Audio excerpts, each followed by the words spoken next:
that answer. We should believe that. No. I should have said on-chain summer is everything. It's like what I live for. It's everything for me. What does on-chain summer mean for you?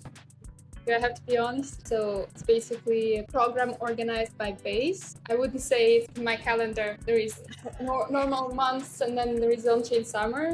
No. What is your favorite on-chain summer drink? I didn't know the questions would be this difficult. It's probably green wine right now, Vino Verde. What is your playlist, for example?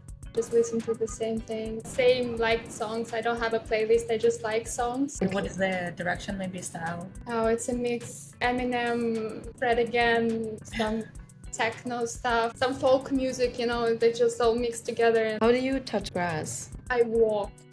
Not because of podcast and walking is trendy now, whatever. No, this is my way of also exercising because I don't run. I don't do any cardio exercises. I hate cardio. And I do a little bit of weekend traveling. By the end of on-chain summer, We're actually planning to ship something really hopefully useful. And this will coincidentally be also the end of on-chain summer. What's your highest priority right now? My own is to stay focused because I want to do so many things. Okay, what infrastructure are you using? Jesus.